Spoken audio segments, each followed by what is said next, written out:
नमस्ते एस्पिरेंट। आज हम यूटेट 2 2021 में हिंदी के जो क्वेश्चंस आए थे उनको हम लोग यहाँ पे आपका करते हैं। हमारा जो पहला प्रश्न है वो पहला प्रश्न क्या कहता है, कहानियां बच्चों के भाषा विकास में सहायता करती हैं। भाषा के नियम सिखाकर, खाली समय का सदुपयोग करके, कल्पना शक्ति और चिंतन को बढ़ावा देके। तो बिल्कुल देखिए यहाँ पर जो सही उत्तर लग रहा है वो कौन सा है, ऑप्शन नंबर सी। फर्स्ट का जो है वो क्या है, फर्स्ट का ऑप्शन नंबर सी बिल्कुल सही उत्तर है, जो है कल्पना शक्ति और चिंतन को बढ़ावा देकर। अगले प्रश्न पे चलते हैं। क्वेश्चन नंबर सेकंड क्या कहता है, इस प्रश्न का उत्तर तो कोई भी व्यक्ति दे सकता है, मैं भी क्या है, भी जो है वह निपात है। क्या है, ऑप्शन नंबर ए इसका जो है वह निपात है। निपात जो है वह अवयव ही होता है, आपने पढ़ा होगा अवयव। निपात का कार्य बल प्रदान करने का है, उस वाक्य के पीछे जो फोर्स लगाने का काम है। तो यहां पर आप देखिएगा इस प्रश्न का उत्तर तो कोई भी व्यक्ति दे सकता है, तो जो आपका यह भी है तो है यह आपके निपात हैं। निपात कितने प्रकार के होते हैं, निपात जो हैं वो आपके 9 प्रकार के होते हैं। स्वीकार्य निपात, नकारार्थक निपात, निषेधात्मक, प्रश्नबोधक, विस्मयादिबोधक, बलदायक, तुलनाबोधक, अवधारणा बोधक और आदर बोधक। 9 प्रकार के निपात होते हैं। अगला प्रश्न, अगले प्रश्न में चलने से पहले मैं आपको एक बार रिमाइंड करवा दूं हमेशा की तरह कि अगर आप यूटेट में अच्छे नंबर लाना चाहते हैं तो आपको मॉक टेस्ट जरूर ट्राई करनी चाहिए। पहला जो मॉक टेस्ट है वो आप लोगों के लिए बिल्कुल फ्री ऑफ कॉस्ट है, चाहे आप यूटेट 1 की तैयारी कर रहे हो या यूटेट 2 में कोई भी स्ट्रीम वाले हो, एसएसटी वाले हो कि साइंस वाले हो, तो आपको वेद सी के मॉक टेस्ट जरूर ट्राई करने चाहिए। अगले प्रश्न पे चलते हैं। क्वेश्चन नंबर 3 देखिए क्या कहता है, उद्दंड मार्तंड। सबसे पहले जो आपकी पत्रिका है वह कौन सी है, वह उद्दंड मार्तंड है। और आपका जो है वह क्या इसका उत्तर हो जाएगा, इसका प्रकाशन जो है वह कहां से होता था, इसका प्रकाशन आपका कलकत्ता से होता था। कब, 30 मई 1826 को। क्या, 30 मई 1826 को पंडित जुगल किशोर शुक्ल ने किया था। किसने किया था, पंडित जुगल किशोर शुक्ल ने कलकत्ता से किया था। यह हिंदी का पहला साप्ताहिक समाचार पत्र था। अगला प्रश्न क्वेश्चन नंबर 4 पे चलेंगे। क्वेश्चन नंबर 4 को आप पढ़िएगा, मूक होई बाचाल पढ़े पंगु गिरवर गहन, जासु कृपासु दयाल द्रवो सकल कलिमल दहन। यह आपका क्या है, क्वेश्चन नंबर 4 को हम देखेंगे तो यह एक सोरठा है। जब आप सुंदरकांड वगैरह जो है वहां पर आप पढ़ते होंगे तो सोरठा छंद में 4 चरण होते हैं। पहले और तीसरे चरण में कितनी मात्राएं होती हैं, पहले और तीसरे चरण में 11-11 मात्राएं, दूसरे और चौथे चरण में 13-13 मात्राएं होती हैं। यह दोहे के विपरीत आपका होता है। कैसे पढ़ेंगे, पंगु चढ़े गिरिवर गहन, मूक होई वाचाल द्रवो सकल कलिमल दहन, जासु कृपासु दयाल। क्वेश्चन नंबर 4 का जो है वह बी उत्तर सही उत्तर है। क्या है आपका जो है सोरठा इसका सही आंसर है। अगला 5th प्रश्न चलते हैं। देखिए समास आपको यहां पर मिलाने हैं। क्या मिलाने हैं, समास मिलाने हैं। तो देखिएगा समास का जो आपका है यहां पर 3 आ गया नंबर, तो यह जो है वह क्या हो जाएगा, द्विगु समास हो जाएगा। कौन सा हो जाएगा, द्विगु हो जाएगा। तो यह भी नहीं होगा और यह भी नहीं होगा। ठीक है जी। अगला पीतांबर, पीले बहुब्रीहि समास। क्या हो जाएगा, बहुब्रीहि समास हो जाएगा। तो ये बिल्कुल सही हो गया। देखिएगा 4th का क्वेश्चन नंबर 5th का जो है वह डी उत्तर सही उत्तर है। जहां पर प्रति लग जाता है वह अवयवी भाव होता है। शरण में आया हुआ, शरणागत, यह जो है वह आपका इसमें चला गया तत्पुरुष समास में। इसके अलावा 2 और होते हैं, एक होता है द्वंद्व समास, एक होता है कर्मधारय समास। ये 4 समास तो हैं। इसके अलावा एक आपका हो गया कर्मधारय समास और एक होता है द्वंद्व समास। 6 प्रकार के समास आपके हो गए। 5th का डी आंसर सही आंसर है।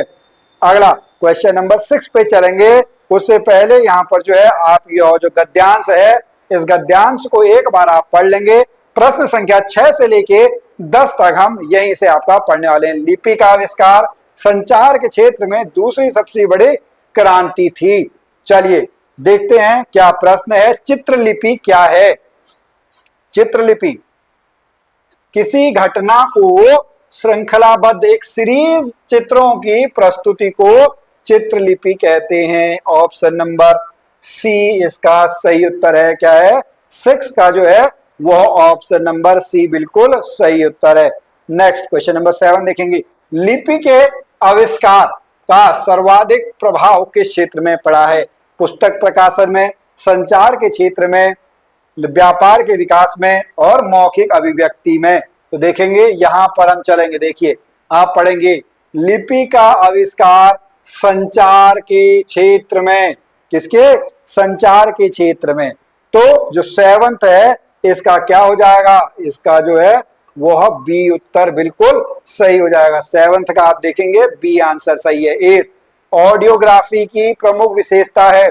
ऑडियो बोलने वाला, इसकी प्रमुख विशेषता आपकी क्या है? अमूर्त विचारों की असीमित शक्ति, असीमित अभिव्यक्ति। वापस चलेंगे देखिएगा यहां पर आप पढ़ेंगे। ओके, तो यहां पर आप उसको जो है वह देख सकते हैं। आप इसको एक बार देख लीजिएगा, आंसर आपके वहां पर जो है वह यहां पर आ जाएंगे। चलिए अगले प्रश्न पे चलते हैं। 8th का जो है वह 8th का आपका सी आंसर सही आंसर है। 9th पे चलते हैं। चित्रलिपि के विषय में सत्य कथन क्या है? चित्रलिपि के विषय में जो है इसका संबंध किसी भाषा विशेष से नहीं होता है। चित्रों के माध्यम से आपने जो है हमारे गुफा चित्र, शैल चित्र आदि मानव के टाइम पीरियड पे भी आपने देखे हुए होंगे। 9th का डी आंसर सही आंसर है। 10 का आप देखिएगा। 10 आपका क्या कहता है? ऑडियोग्राफी के विषय में क्या है? तो ऑडियोग्राफी में प्रत्यक्ष दृश्यों की प्रस्तुति ही संभव है। 10 का जो है 10 का क्या है? 10 का सी आंसर बिल्कुल सही उत्तर है। अगले प्रश्न पे चलेंगे। 11 भाषा के 4 कौशल हैं। क्वेश्चन नंबर 11 का देखेंगे। भाषा के 4 कौशल कौन कौन से हैं? देखिए रटना तो कहीं भी नहीं आता है, समझना भी कोई जरूरी नहीं है। सुनना, बोलना, पढ़ना, लिखना, ऐसे ही विकास भी आपका होता है। तो इसका जो है 11 का जो है 11 का डी आंसर बिल्कुल सही आंसर है। 12 निबंध का विद्यागत वैशिष्ट्य है। ठीक है, तर्क संगत बिल्कुल सही है, ये भी सही है, चारों ही सही है। क्वेश्चन नंबर 12 को देखेंगे तो 12 का जो है वो क्या है? 12 का डी आंसर बिल्कुल सही आंसर है। चलिए अगला 13 मध्यकालीन भारतीय आर्य भाषा है। कौन सी भाषा है भाई? मध्यकालीन भारतीय आर्य भाषा है। तो यह जो है वह प्राकृत भाषा है। कौन सी है? प्राकृत भाषा है। 13th का जो है 13th का ए आंसर बिल्कुल सही आंसर है। भारतीय आर्य भाषा, संस्कृत का इतिहास 3.5 साल से आपका सही है। तो इसका जो सही उत्तर है वह आपका क्या है? वह प्राकृत भाषा है। अगला प्रश्न 14 यो, रो, लो, वो, यह आपके क्या है? यो, रो, लो, वो जो आते हैं वह अंतस्थ व्यंजनों के अंतर्गत आते हैं। किसके अंतर्गत आते हैं? अंतस्थ व्यंजनों के अंतर्गत आते हैं। ए नेक्स्ट 15 इनको आप मिलाइए। देखिए संधि यहाँ पर आपकी होगी। क्वेश्चन नंबर 15 को आप देखेंगे। संधि जो है वह आपकी 3 प्रकार की जो है वह संधियां आपकी होती हैं। ठीक है, महर्षि, महाधन, ऋषि, ये आई थिंक गुण होगी, तो एक ही से आप बना देंगे जी, आपका बन जाएगा। 15th का जो है 15th को हम देखेंगे। 15th का जो है वह आंसर बी आंसर सही है। कौन सा आंसर है?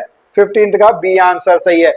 महर्षि में महाधन, ऋषि, गुण संधि तथा धन एव, वृद्धि संधि प्रतिधन एक, यण संधि पौधन हन बराबर पवन, यहाँ पर अयादि संधि है। बी उत्तर बिल्कुल सही उत्तर है।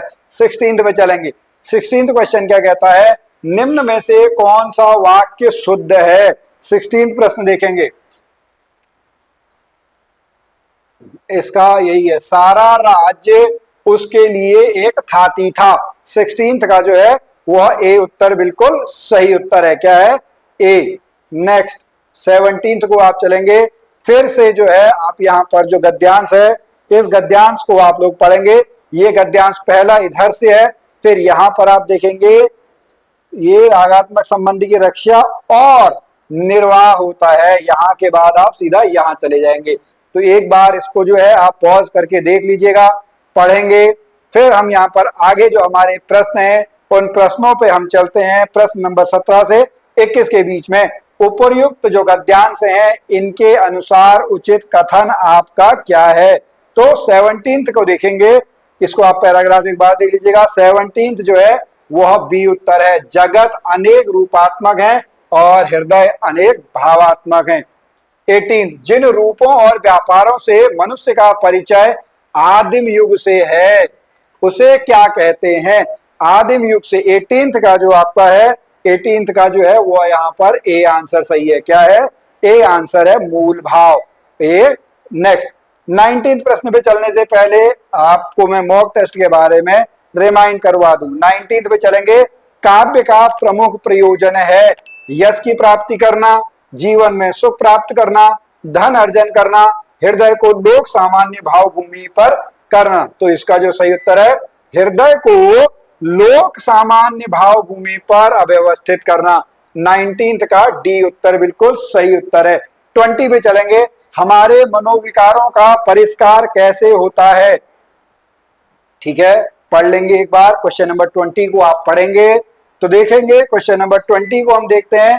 20 का जो है वह ए आंसर है। क्या है? 20 का ए। अगर आपको नहीं आ रहा है तो आप थोड़ा सा बैक करके चले जाइएगा, आपको वहां पर जो पैराग्राफ है वहां से ये उत्तर दिख जाएंगे। और हिंदी में तो और इंग्लिश में भाषा वाले में ये सबसे बढ़िया है। 10 नंबर तो आपके गद्यांश और पद्यांश से ही जो है वो आपके आने। क्वेश्चन नंबर 21 पे हम चलते हैं।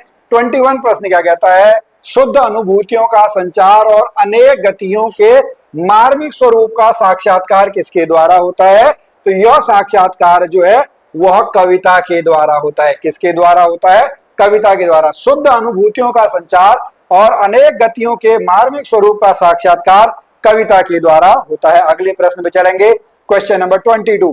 क्वेश्चन नंबर 22 हमारा क्या कहता है। गमला। गमला जो है वह पुर्तगाली शब्द है। आपने पढ़े होंगे तत्सम, तद्भव, देशज, विदेशी। तो जो आगत शब्द होते हैं जो विदेश से आपके आए होते हैं, गमला जो है वह पुर्तगाली शब्द है। गमला क्या है? गमला आपका पुर्तगाली शब्द है। अगला प्रश्न। प्रकाशन वर्ष के अनुसार जयशंकर प्रसाद की रचना। एक टफ क्वेश्चन है भाई, बहुत कम जो है वो प्रकाशन के आधार पर आपका यहाँ पर पढ़ते हैं। तो इसका जो है बी उत्तर बिल्कुल सही उत्तर है। देखेंगे सबसे पहले प्रेम पथिक सन 1914, आंसू जो है सन 1925, लहर 1935, कामायनी 1935। तो इसका जो है वह बी उत्तर सही उत्तर यहाँ पर होगा। एक टफ क्वेश्चन है, ठीक है, टफ क्वेश्चन है। 24 पे चलेंगे। लड़के ने पिताजी से कहा यदि आप आज्ञा दें तो मैं अपने साथी से मिल आऊं। तो यहां पर जो है क्वेश्चन नंबर 24 को देखेंगे क्या है। तो आप क्या है, आप एक तो पिताजी के लिए जो पुरुषवाचक है कि आप आज्ञा देंगे, तो एक तो पुरुषवाचक सर्वनाम है, आदर सूचक आपका है, मध्यम पुरुष है। तो इसका जो सही उत्तर हो जाएगा 24 का जो है 24 का आपका जो है वह बी उत्तर बिल्कुल सही उत्तर है। क्या है? 24 का जो है वह बी उत्तर है। अगला प्रश्न क्वेश्चन नंबर 25। रीति काल को श्रृंगार काल किसने कहा है। तो रीति काल को श्रृंगार काल कहने वाले जो है वह विश्वनाथ प्रसाद मिश्र हैं। कौन है? विश्वनाथ प्रसाद मिश्र यहाँ पर है। इसको आप जो है अलग अलग विद्वानों ने जो है वो यहाँ पर कहा है, इसको भी आप लोग जो है वह देख सकते हैं। चलिए आज के जो हमारे क्वेश्चंस हैं, हालांकि 5 क्वेश्चंस हमारे और यहाँ पर होंगे। अगर आपको वो पूरे ट्राई करने हैं तो आपको जो है हमारी ऐप वेस्टी क्लासेस ऐप को डाउनलोड करना होगा। आप पढ़ते रहिएगा, मेहनत करते रहिएगा। हम फिर मिलेंगे आपसे अगली वीडियो में, तब तक के लिए नमस्कार।